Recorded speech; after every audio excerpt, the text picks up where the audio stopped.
ഇതാ കാണുന്ന വീടുകളിലൊക്കെ ആളുകൾ ടോർച്ച് അടിച്ചുകൊണ്ടിരിക്കുകയാണ്. പക്ഷെ അങ്ങോട്ട് പോകാനൊരു നിവൃത്തിയില്ല. കുത്തി ഒളിച്ചുകൊണ്ടിരിക്കുന്ന വെള്ളപ്പാച്ചിലാണ്.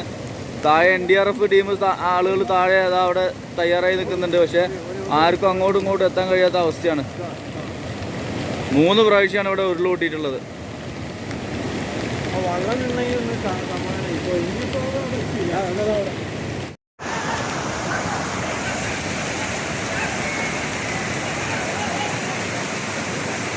ഇതാണ് ഉരുൾപൊട്ടി വന്ന വഴിയാണത്. പുഴ ഇതിൻ്റെ ഈ വീടിൻ്റെ അങ്ങേ ഭാഗത്തു കൂടെയാണ് പുഴ പോണത്.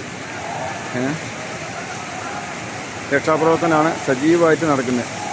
അത് ആ വീടിൻ്റെ മുകളിൽ ആളുണ്ട്. അതാ ആ വീടിൻ്റെ മുകളിൽ ഉള്ള ആളുകളെ രക്ഷപ്പെടുത്താൻ വേണ്ടിയിട്ട് തെങ്ങ് വലിച്ച് പാലം പോലെ ഇട്ടിട്ട് ആളുകളെ രക്ഷപ്പെടുത്താനുള്ള ശ്രമം നടത്തുന്നു.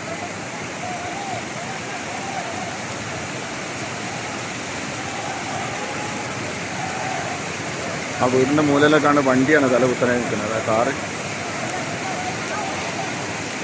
എന്തായാലും വളരെ പ്രയാസപ്പെടുത്തുന്ന കാഴ്ചകളാണ്. ഒരുപാട് വീടുകൾ, എണ്ണി പറയാൻ പറ്റാത്ത അത്ര വീടുകൾ പോയിട്ടുണ്ട്.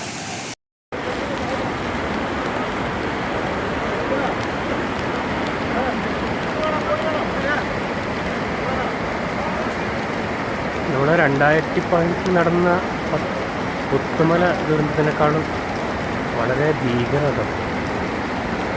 അപ്പോൾ വല്ലാത്ത അവസ്ഥ പഠിച്ചോ കാത്തില്ല. ഇത് നമ്മളെ സ്കൂളിലെ സ്കൂളിൻ്റെ സൈഡിലുള്ള റോഡാണ്. ആ റോഡിലൂടെയാണ് ആ വെള്ളം ഒഴുകുന്നത് കേട്ടോ. ഞാനിപ്പോൾ ലാസ്റ്റ് റെസ്ക്യൂ ടീം എത്തി ഇതെവിടെ വരെ എത്തിയിട്ടുള്ളൂ. അതിനപ്പുറത്തേക്ക് എത്തിയിട്ടില്ല.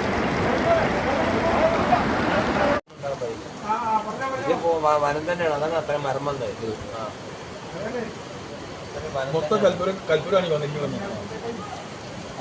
ഇത് ചൂരമല അമ്പലം നിൽക്കുന്ന സ്ഥലം.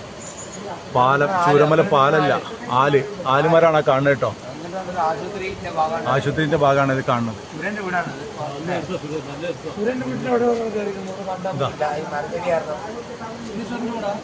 നമ്മൾ ആലുമരം മാത്രമേ അവിടെ ഉള്ളൂ, ബാക്കി ഒന്നുമില്ല. പാലല്ല, ഒന്നുമില്ല. കണ്ടോ?